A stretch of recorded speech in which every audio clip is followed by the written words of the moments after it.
portraying the role of Felipe Di Maculangan, Attorney Vincent M. Tanyada, Nestor Di Maculangan, Patrick Litaw, their alternates Mr. Jomar Bautista and Mr. John Ray Rivas.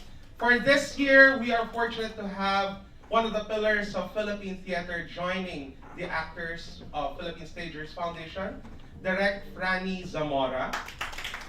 Joining us as well is Mr. Neil Tolentino. Alternating for the role of Douglas MacArthur, Mr. Joel Molina, Mr. Kuya Manzano, and Mr. Chris Lim. We'll be also joined by Ms. Yesh Ann Burse, Mr. Chin Ortega, Ms. Rachel Peñaflor. Alright, so Ms. Kat Medina will also be joining us, finalist of the Voice Kids Philippines. Ms. Adele Ibarrientos, Ms. Vian Olmedo,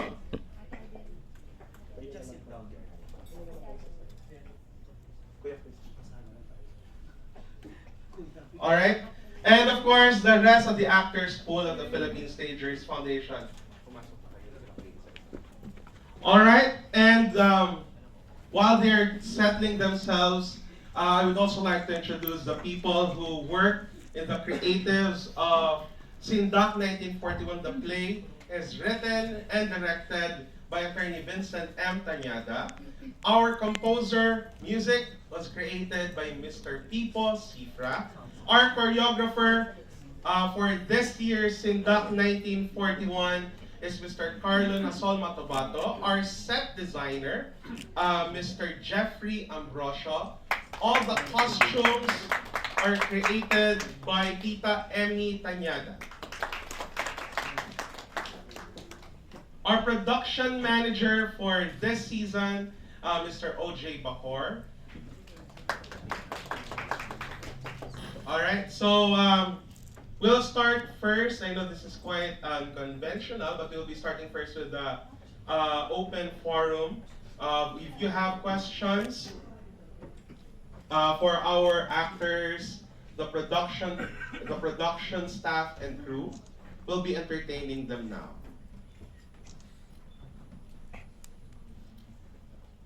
Sino po ang gustong mauna?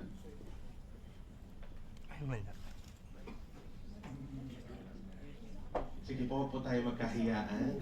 No? Magkakakilala naman po tayo dito. Tayo masyadong formal. Ayan, ito po. Ito po ang pinakamalungkot na part ng country natin, ng history. Bakit 1941? Kay attorney at kay director. I don't have a mic. Okay.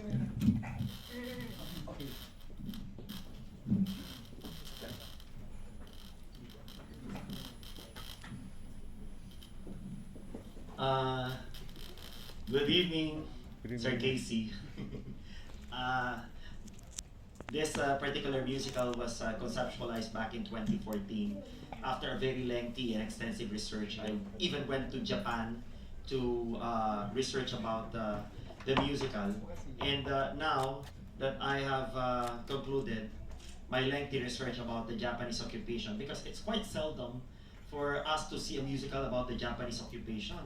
It's always about the Spanish colonization here in the country, most especially the lives of heroes such as Jose Rizal and Andres Bonifacio. But most of our heroes during the Japanese occupation are unsung heroes, heroes that we do not read in the textbooks.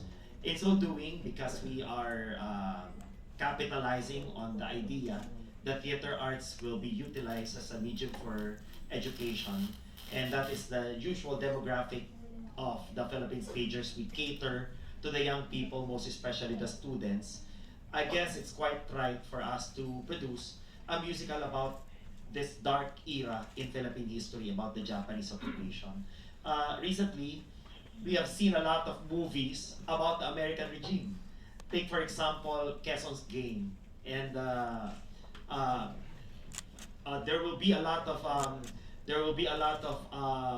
American regime movies that are up to be shown, and I guess we haven't touched anything about the Japanese occupation except for Aish Temas, which is a love story.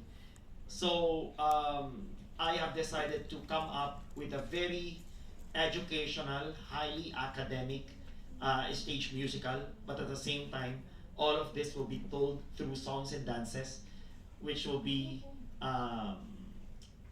quite entertaining for the young people as well. Thank you very much, Attorney Vince and Sir Casey. Who else would like to ask? Yes, Sir Ivo.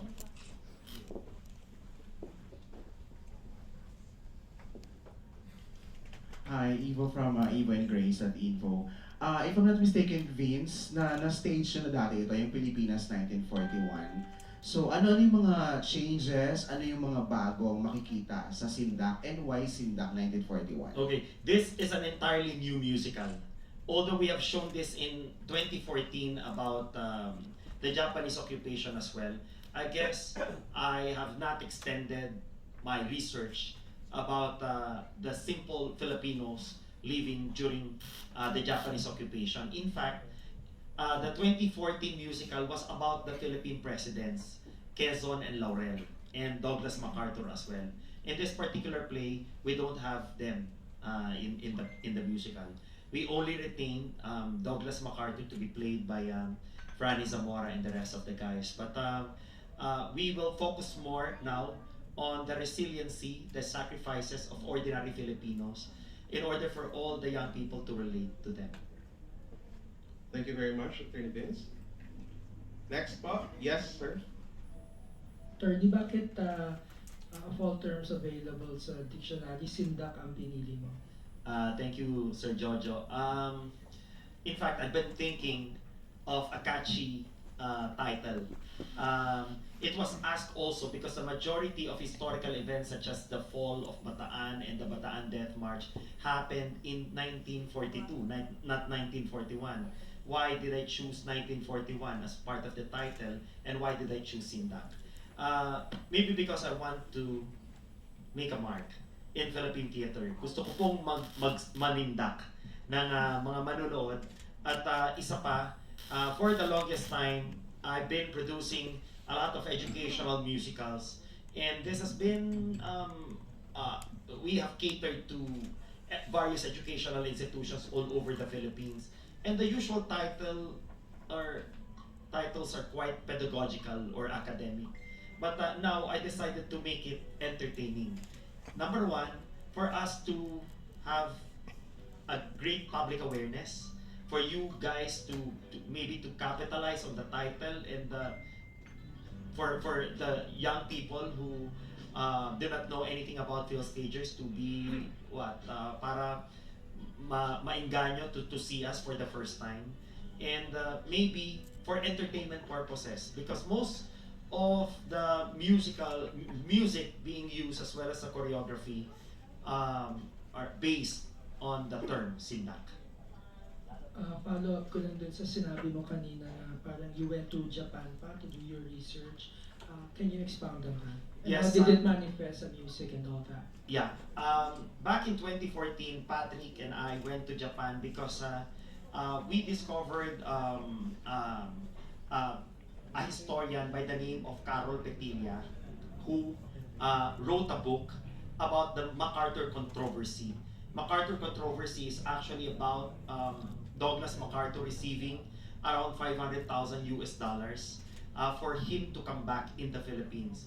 So the iconic "I Shall Return" is not actually a basis for us to have MacArthur as the salvation of the Filipino people, but more than that, he was actually paid by Quezon, and the money came from the Philippine Treasury for him to come back.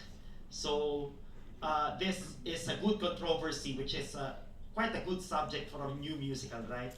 Kaya talagang nakakasindak din yung bagong controversy na yun. And we were able to talk to the not Carol Petilla herself, but we were able to talk to the agent, and the meeting was quite fruitful, and it resulted to some new angles in the musical, which we will see this year. Thank you very much. Yes po. Does it include Dimples Cooper? No, sir.